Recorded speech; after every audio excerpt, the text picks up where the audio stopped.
HealingYourself.Life provides information for awareness, educational, and support purposes only and does not diagnose or prescribe treatment for any medical condition. Viewers are encouraged to do their own due diligence and consult with their own medical caregivers before making personal treatment decisions.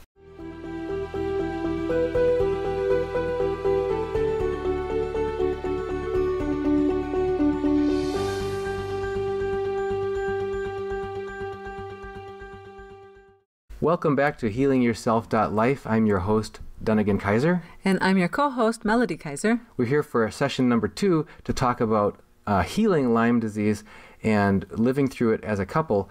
And in our first, we talked about how we got it, how we detected it, some of the initial treatment that we received, how we were underinformed and misled by the official sources like the Centers for Disease Control on saying that isn't chronic and one treatment will do it and you can't catch it from your spouse and that kind of stuff. But we wanted to also touch on some of the effective treatments that we got. Right. And we mentioned the Buhner protocol, which is an herbal protocol named after Stephen Herod Buhner, who's an herbalist, and you can find his books at the library. Right. I think it's Buhner, I think. I think it sounds right. Yeah. We'll put a link. We'll put his name and the title of his book underneath the description of the video.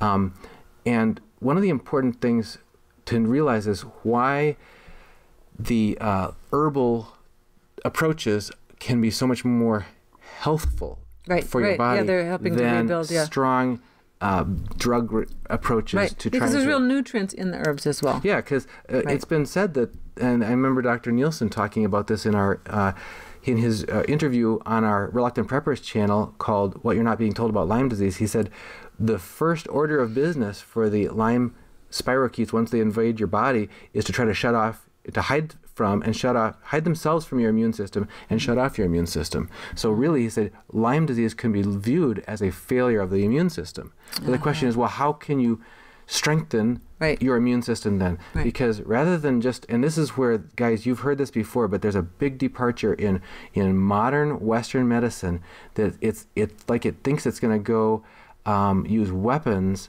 which is like dangerous toxic drugs, to go attack something. But the whole thing is to control, dominate, kill, and defeat, rather than, wait. Your body's natural state is health and wellness.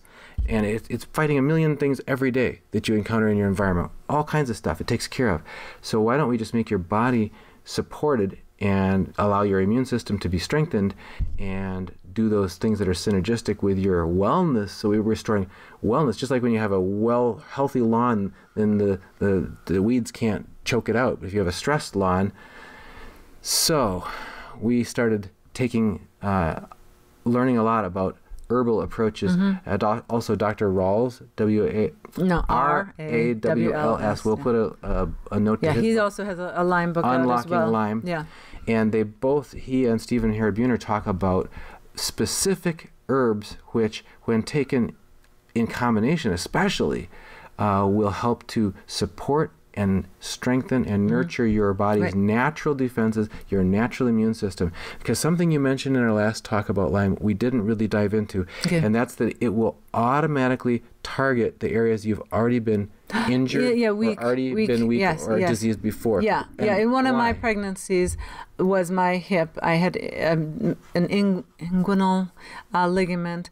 I had hurt in my 4th pregnancy, and so then I don't know why the Lyme.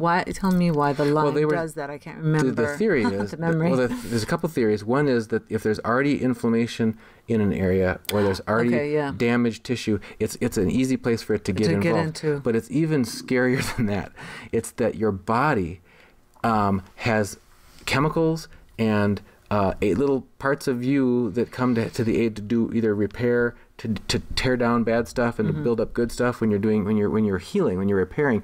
And they have it'll also change the chemical area there to kind of bend the rules and make it more possible to get things done temporarily, so that it doesn't. And so these Lyme spirochetes, and we didn't mention this either, but there's like 40 or 50 co-infections that generous tick, that gift that just keeps giving, can come along with. So that one little tick bite can not only give you Bartonella, Babesia, Borrelia burgdorferi, all these other things can come along with it.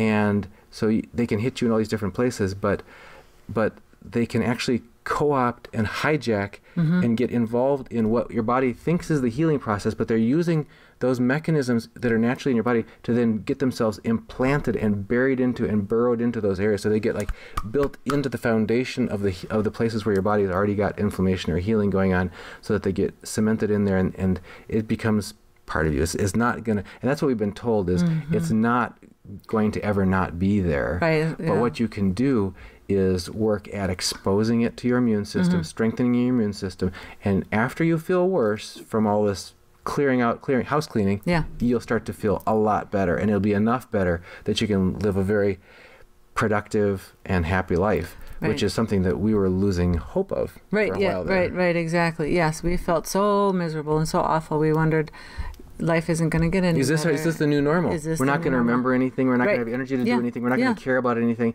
And that's the other thing about the relationship I just wanted to mention is we wondered, is it better or worse that we both have it? Because for a while there, she was very, very understanding and very sympathetic and very caring and very helping me with many things. And then it got kind of old. Yeah, it did. I lost some patience there. Yeah, right. Yeah, sure. But then when I started getting some brain fog, and I think it's so much easier, I think I noticed still more times when he's more forgetful or whatever, or I'm assuming he's more forgetful. At times. So, yeah, sure. And then he'll notice, well, I'm forgetful, and I can't. I used to be very good at multitasking. I would never recommend, but I remember if a kid lost a Nook in the car and I'm driving, I could drive and put the Nook back, reach back and put the Nook, and I'm driving and seeing what I'm doing, and I could just multitask very well. I would never do that now. I probably shouldn't have done it then, but I've really lost that ability to be able to do more than one thing at one time still. But I feel like we are getting better. And the other thing that people don't tell you about Lyme is that sometimes your personality can change, and that we were really getting on each other's nerves. We were arguing more. Snapping. Short irritability. Yeah. Oh, and that's something we'll talk about that a lot more during the Candida talk. That's about when we were carb deficient. Oh gosh, yeah. So we'll get there. But it was really, that's funny because when the other person is being forgetful or whatever, it's just so easy to notice them doing it. But this is a weird thing because we're not always reliable witnesses about ourselves. It's I forgot it, but we just whatever. Just make an internal justification, a rationalization. But when it's somebody else who's inconveniencing us, I told you that, and whatever. Right. And we would find that, oh my gosh, she did so much research on this stuff. Got books from the library, online reading. Every week we had like 5 new herbs that we thought, we better order those too. Order that, because that's supposed to be good. I mean, honestly, the UPS, and they must think we're running a pharmacy here or something, because we just these boxes. I can't even keep up with the recycling, all the boxes from all the different herbs and stuff. It's just, we finally thought, I said, honey, I'm losing track. I need to write a list of all this stuff. So we started writing.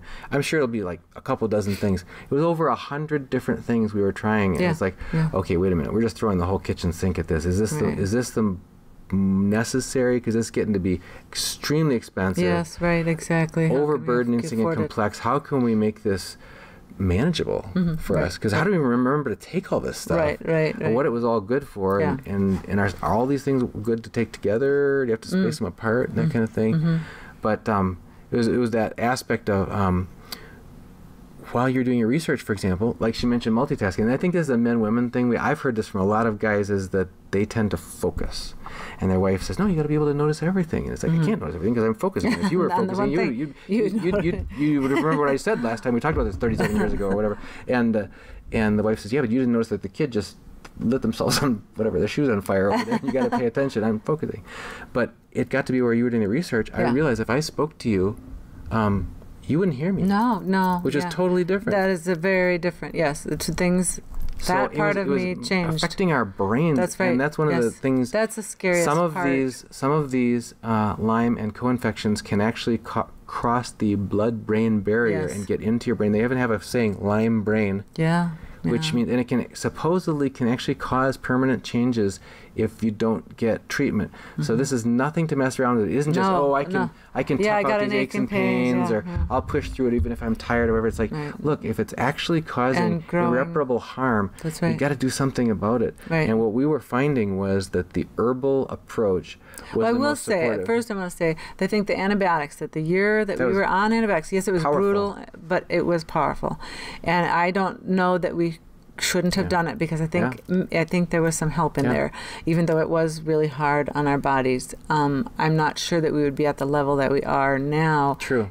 Just with herbal medication. Now maybe you can be, but I'm not an herbalist and I'm not an expert in that area. Maybe you can, but I think from what we know, I think we needed the antibiotics. But then, yes, the herbs I think has been wonderful. And we also, I think it's Buhner that really stresses that you must also take extra vitamins, because you cannot, your body needs to restore. Because he said, it's not like you can starve the bugs and the Lyme disease. You can't starve it, because it's going to take from your body. It's going to take from your whatever excess you have. It's going to scavenge. It will scavenge nutrients. Thank you for that word. Scavenge the nutrients, and it's like, if it's going to do that, you better be feeding yourself, because otherwise your body is going to you're going to break down and you won't be healthy anymore. Right. You were already not healthy, but you're going to even get worse.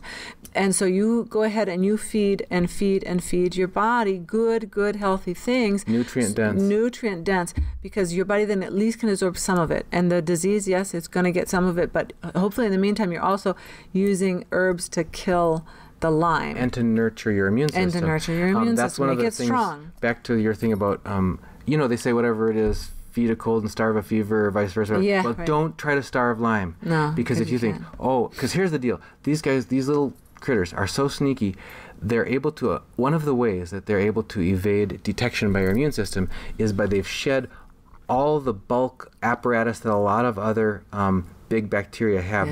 They're just minimalistic. They're just the business parts, because they don't bring along any nutrient or the ability to even create or assimilate nutrients or anything, because they go, I'm going to scavenge.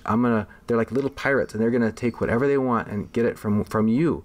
So if you deplete, if you're too feeling tired to eat, or you're not taking enough of your supplements or that kind of stuff, because you have a tummy ache because the digestion is messed up from the antibiotics or whatever, you may think, well, that'll actually be an inhospitable environment inside me, and it'll starve out the bad guys. And the thing is, it will not starve out the bad guys. They will take care of themselves. They will get what they need from you, and you will become nutritionally deprived. So that's one of the things we learned. And Stephen Buhner is very big about the quantities. He says, if you take what it says on the bottle, one capsule a day or something, not going to do it. You need to take like 2 grams or 6 grams or 12 grams a day of this stuff. That gets expensive. And it gets hard in capsule form. That's a lot of capsules. So we were starting to get bulk herbs. You can get by 1 pound bags of some of this stuff. Some of these, like the sarsaparilla, the mushroom powder, and different things. So and juicing.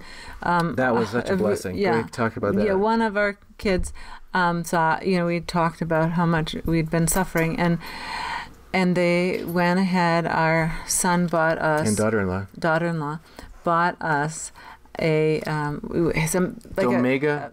It's low speed masticating juicer. Thank you. Masticating. That's the word I was looking for. Masticating juicer. And so Lee's been doing a lot of juicing, and we add the mushroom powder to it and things like that. But it helps you get much more nutrient dense food from the raw. Organic. Yeah, it has to be organic. It does have to be organic because fruits and veggies. Because the juice is so concentrated, you'll concentrate pesticides in there too if you have pesticide laden. And Dr. Rawls talks about this, is that we've learned in our Western diet to avoid bitter foods. Everybody wants comfort foods and yummy sweet foods and stuff like that. Not going to help. You get better, but things like radish and kale and the darkest greens and the beets and things like that are the more bitter often contain a lot more of these phytonutrients and things that are going to be helpful and supportive to your body. These dense nutrients.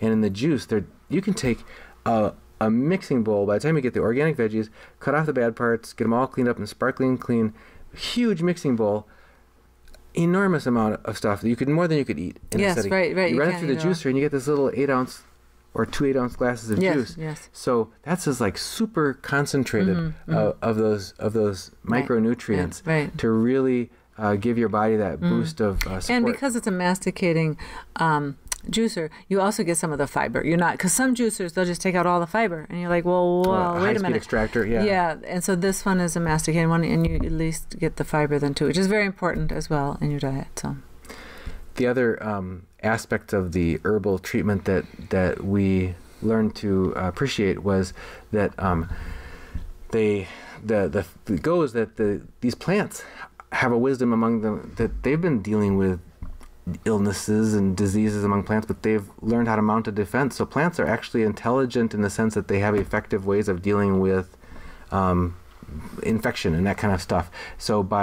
And humans used to have a much closer, healthy relationship with a wide variety of plants. And we've just completely lost that in our modern culture. We just, everybody knows we mostly eat junk food, and so to get kind of gradually plugged back into, okay, I'm going to have to eat healthier to be healthier, was a whole nother topic of research that my wife led the way on again in our household. So thank you so much for that.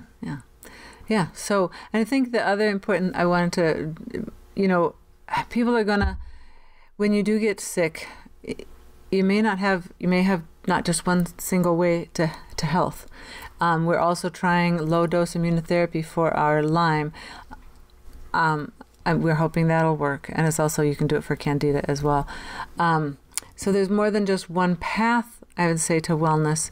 And sometimes you need to try more than the one path because it may not work for you individually, so you may have to do another path. There are people who have been able to do the whole GemSec protocol to get healed, and we just weren't able to continue. And partly because I had a predisposition because of earlier inflammatory bowel disease where I just couldn't take how hard it was on the digestive system specifically. My digestive tract just wasn't able to. But you may be right, no doubt, that going through that part of the battle really gave us a huge move to a different place that we would be dealing with. So now the more gentler, herbal, wise herbal approach and everything is helping us to maintain a kind of living, a life, a level of wellness that's much better than without it. But it really was effective. The antibiotics were at getting us out of a terrible place. And into a better place. Yeah, I mean, we definitely felt awful on the antibiotics as well. But then once we were able to get off the antibiotics, things started going better. And then we went on the Candida diet, and that helped too, because when you had both Lyme and Candida going, they're both really awful. One thing we didn't mention, I think, was this natural reaction in your body called a Herxheimer reaction, where if you're effectively treating one of these massive bacterial infections, you get this die-off of cytokines and other chemicals that come from killing off the bad guys and the broken pieces of them and everything. And there's only 2 diseases, by the way, that cause Herxheimer reactions. If you have the flu and you get, if it's a type that it's a bacterial, I guess it wouldn't be the flu, but a bacterial infection, and you get antibiotics, it cures it, and you don't get a Herxheimer reaction. There are 2 diseases, and we got them both, Lyme and Candida, and that's it. And they actually can give you Herxheimer reactions from the healing, because there's die-off, and then your body has to deal with the die-off, and it makes you feel miserable. So go ahead. Just going to mention that when that happens, when you get that reaction, first of all, it's a sign that you're on the right track. Yes, you may have to back down and go less. Kind of like if you're questioning someone who's not telling you the truth, and you're getting really close to the point, and they start like calling you names and getting all upset. You go, okay, now we're getting close to the gold mine here, because So the closer you get to, the bigger the Herxheimer reaction, the bigger the flare up of your brain fog and memory lapses and aches and pains and exhaustion and all that kind of stuff. But the response isn't just power through it, and the response isn't just abandon completely and stop that type of therapy, but do take a break till your body can settle down a little bit, and then come back in slower at lower doses and tiptoe your way towards it again, because you want to get back to that working edge where you're chipping away at having small victories over the bad guys, and there will be some collateral damage. You will feel uncomfortable when you're at that, but it's a productive place to be. It's kind of like when you're lifting weights. No pain, no gain. Right. You got to get to that productive state, but not overdo it. Because if you're lifting weights, if you totally overdo it and just injure yourself, then you're out of commission for weeks anyway, and that doesn't help. No, so, right. And I think we should probably transition in our next few minutes here into talking about Candida, because this is can be for people who get long-term antibiotic treatment for anything. Yeah. It can mess up your natural body's flora. You know that inside your gut live billions and billions and billions of beneficial bacteria that assist you with all kinds of processes we don't understand. There's over like 500 species of them that live in you. So it's not just the one kind that's in Dannon yogurt. Right.